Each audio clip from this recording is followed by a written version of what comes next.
It never leaves you. It never leaves you. It never leaves you. It never leaves you. It never leaves you. It never leaves you. We're here with Youth Team Manager Joe Dunne. Joe, firstly, thanks for your time. Joe, just talk us through the last 6 months. You joined us in November. Time seems to have gone very, very quickly. Just give us an oversight as to how you've personally found it. 6 months, right? Yeah. Feels longer, right? No, we've really enjoyed it.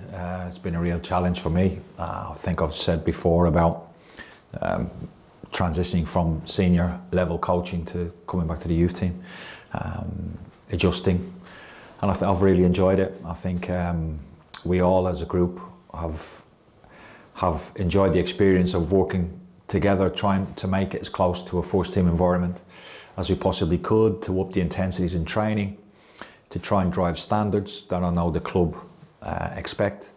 So that's been a real challenge, but I think overall with the 6 months I've been really pleased with our progression alongside Brian and everybody else and all the other coaches from all the levels. It's been we've ended the season quite strongly in terms of what we've been able to produce and be able to give game time to.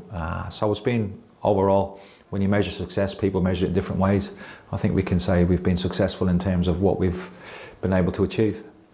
Do you have to adapt how you coach? Because of course, things that first team players will be able to do, youth team players perhaps can't necessarily do that yet. So do you have to maybe adjust how you approach something, or do you show them more video? How does it work? Yeah, simplifying things, I think, is the.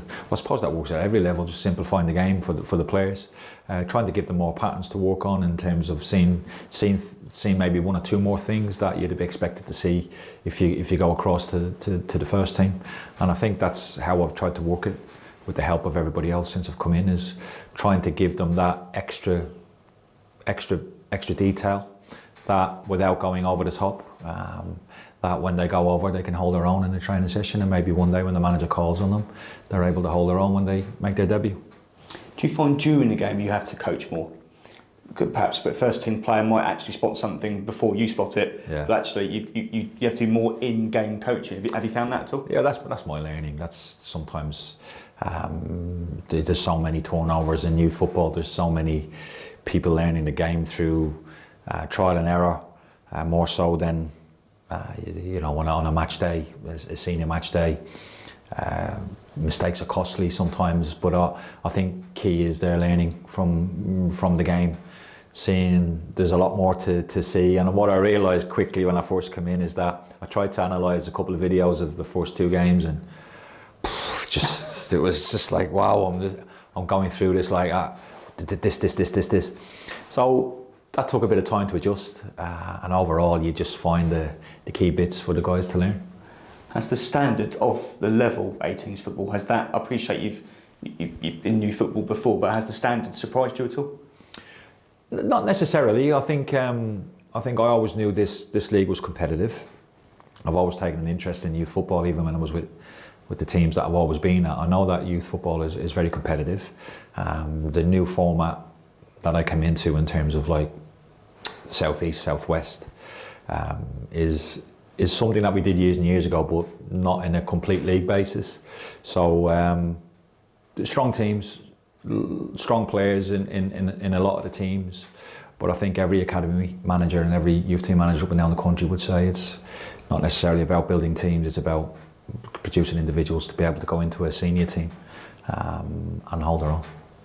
In terms of mentality, kind of attitude and application, has that surprised you how much the players are involved in it? I'm not suggesting other people aren't, but has that standard? They drift, they drift, like they're young, you have to keep reminding yourself, 16, 17, I was that once, and they drift, concentration levels, and anyone working with people of that age, I suppose, would tell you, and it's how long you can keep them focused for in a team meeting, focused for on the training pitch. But generally I think we've got used to working with it. They know how I work and what I expect from them, and I kind of see how much I can push and how much I can help, if you like, or nurture. So it's we're still getting to know each other, and especially the great thing about the end of the season, certainly since Christmas, is we've been able to incorporate a lot of our under 16s into the group and some under 15s, so they get to know me a bit quicker, which is probably good for them, really. I was just going to mention you have a new cohort of first years, but actually they won't be brand new, will they? Because you've already worked with them. Yeah, that's been great, and I think going back to what we first said in the interview, that level of success, how you measure it, I think we can happily say to ourselves that we've been able to blood a lot of the under 16s, and especially at the end of the season some of the under 15s. So they already know, pretty much since before Christmas we were able to bring some of the under 17 Floodlit Cup, which I think is a fantastic idea. We're able to mix them then, and you're already getting that first year stroke under 16 group that, if they continue on their pathway, could end up playing together. So we've been able to do that. So I think great credit to everybody from a strategical point of view, because it always has been our strategy.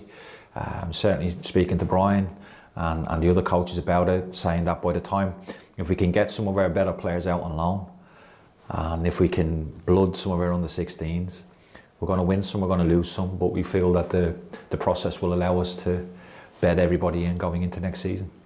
I know there are some who are perhaps sceptical of the loan system, but when you look at someone like Logan Dobbs, who's gone to Burgess Hill, he's helped win promotion. Sam Gale went to Chelmsford City, now he's playing regular football in League Two. If you find the right club for the right player, it can do in the world of confidence. 100%, and I'm well versed in saying that. I think it's huge. I think we'll do the same again next year. I'm a big believer in it. It's something that I sat down and talked to the staff here about it, and we agreed that loan system to, as quickly as we can, push as many of the second years out to allow for the younger group to come through and experience it. Otherwise they'll be going in really raw, which can take a bit of time to adjust. Sometimes it can take up to 6 months, and we want to make that up.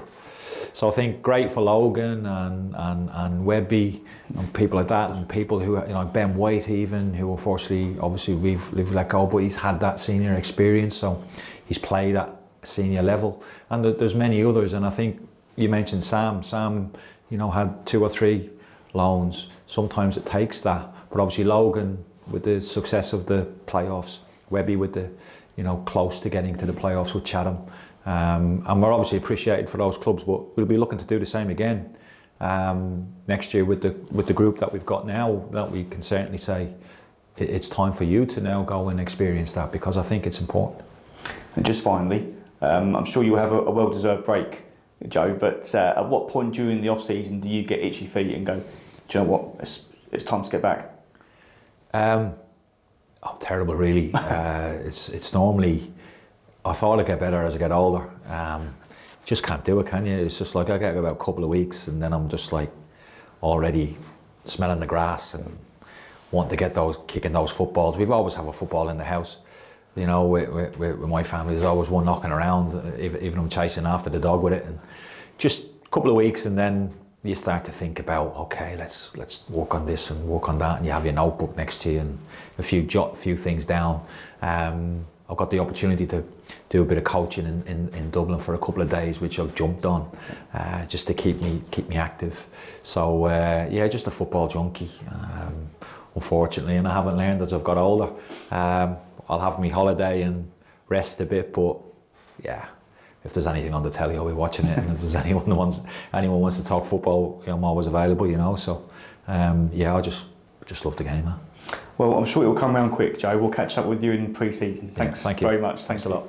It never leaves you. It never leaves you. It never leaves you. It never leaves you. It never leaves you. It never leaves you.